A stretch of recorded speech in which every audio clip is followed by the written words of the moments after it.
bring you Creeps by Night.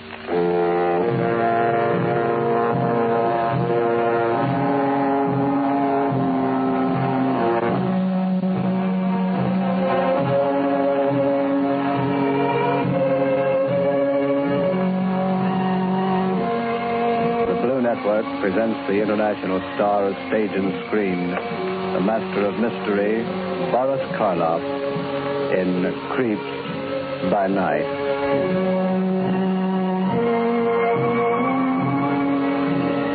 How do you do? This is Boris Karloff inviting you to join with us for another dramatic exploration into the unknown darkness of the human mind. Our theme tonight is revenge. We have chosen for you a story that plumbs the very depths of one of man's primary emotions, the eternal seeking of an eye for an eye and a tooth for a tooth. This is the story of a man who waited 20 long and heartbreaking years before the opportunity came to seek vengeance. But when it did, he stalked his prey with the cold and horrible stealth of a black panther. Creeps by Night presents Boris Karloff as George Miller in The Final Reckoning.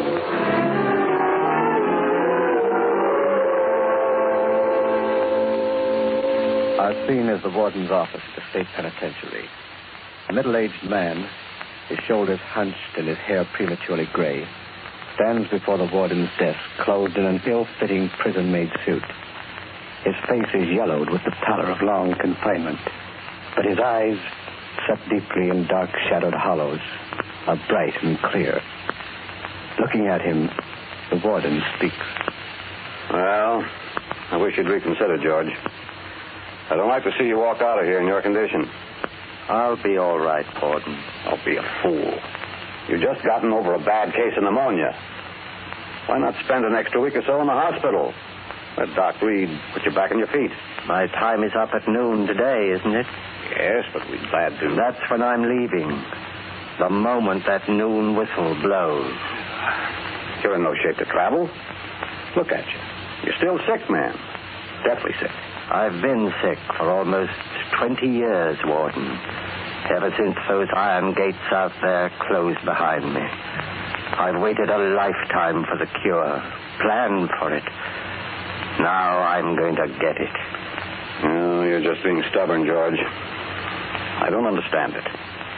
You've been a model prisoner in every way. In the entire history of the penitentiary, only 3 men have had life sentences commuted. And you're one of them.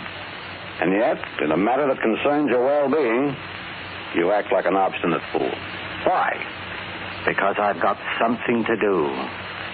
Something very important. What's more important than your health? The thing I've got to do. Wait a minute.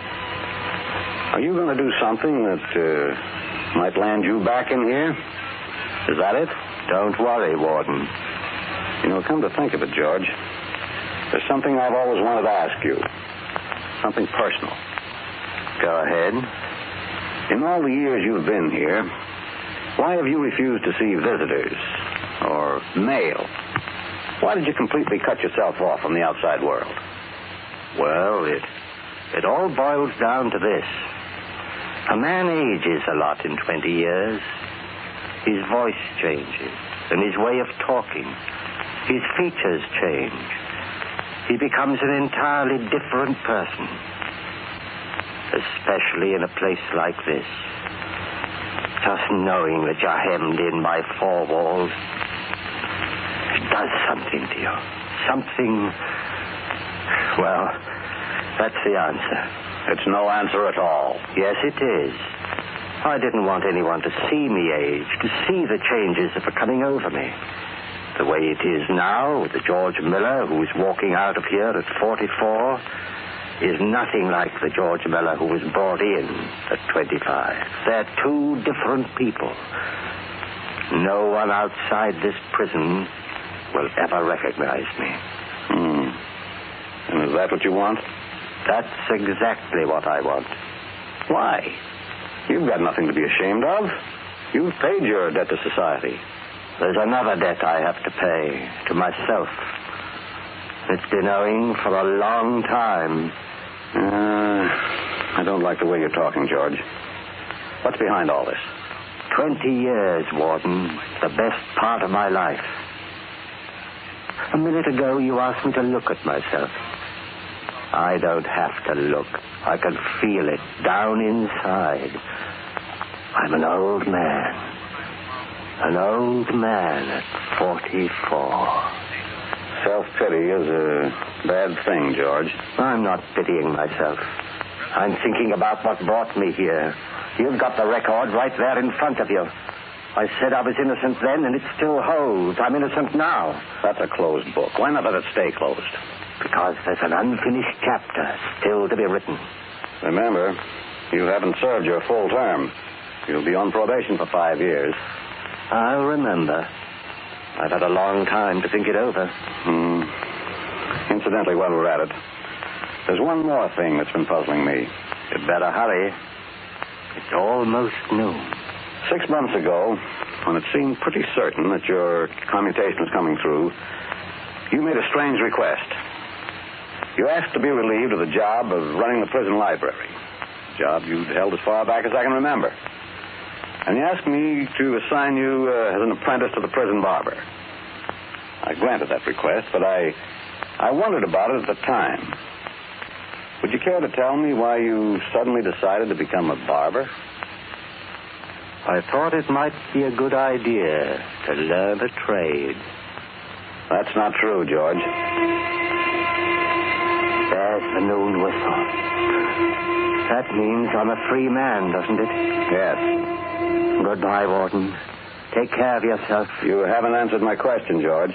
You mean, why did I suddenly decide to become a barber? Yes. I told you. I wanted to learn a trade. And I told you that's not the truth.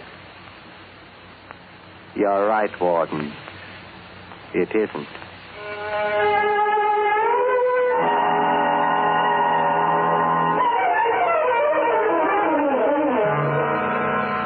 I hear George Miller's out. No kidding. Yeah, got his sentence commuted. Did they so? If he does, he better start moving. Charlie, this is Duke. I just got tipped off. George Miller's out. Wonder what Ace will do. You want to hear something, honey? George Miller's out. Boy, would I like to see Ace when he gets the news. George Miller's out. George Miller's out. George Miller's out.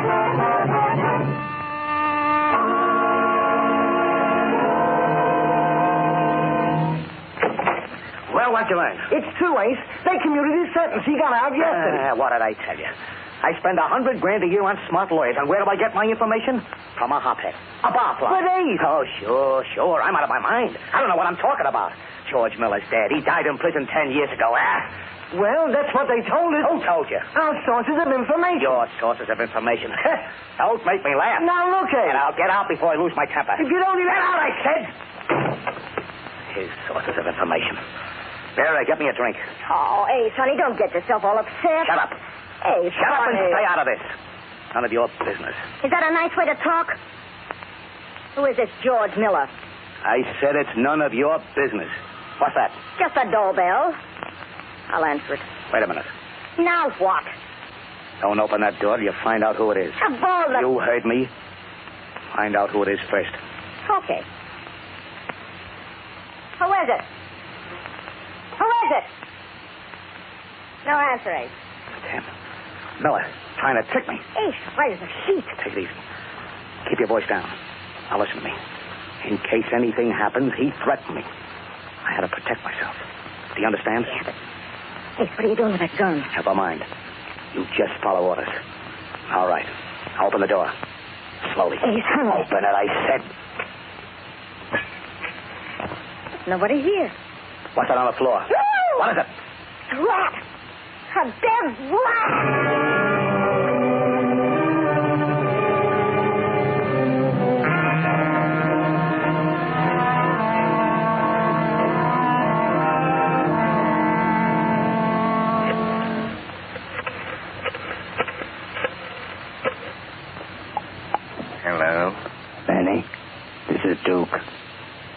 about, Ace? Yeah, somebody left a dead rat outside his door. No, that was yesterday. I mean today. What about today? You got another one? Yeah.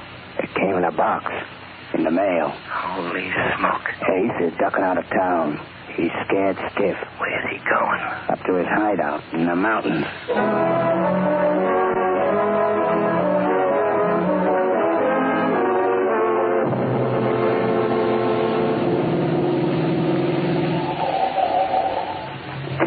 All right, take the car around to the back, Chuck. Okay, boss. What about the bags, Ace? Chuck will bring them. Come on. How long have you had this place in the mountains, Ace? Oh, a couple of years. Sure is gloomy looking. Hell, what did you expect? A summer resort? All I want is a place to hold up. Lay low, the boys get Miller. Well, there should be a bell around here. Somebody in the house? Don't you ever get tired of asking questions, Vera? I told you on the way up there's a caretaker. The bell doesn't work. Let's ask me. This is all a lot of crazy. Nobody's asking you. Ace Danelli running away from a stir bomb. Pipe down. Nobody's coming. Good evening, Mr. Danelli. Oh, good evening. Is everything all set? Yes, sir. The master bedroom is ready. We'll go right up. This is Miss Carroll. How do you do? Hello. You're not the same man was here last year, are you? No, sir. That was Edward, my cousin. He's been ill, and I've been substituting for him. My name is Walter. Okay. Bring up a couple of brandies. We'll be upstairs. Yes, sir. I sure hate to be holed up in a place like this for the rest of my life. Well, just say the word, and Chuck will drive you back into town. I'm just kidding, Ace, honey. Well, stop it. Right now, I'm not in a kidding mood. Okay, honey. Now, there. What's wrong with this room? Well, it's very nice. Plenty of space, 4 closets, double exposure. What more do you want? Nothing, darling.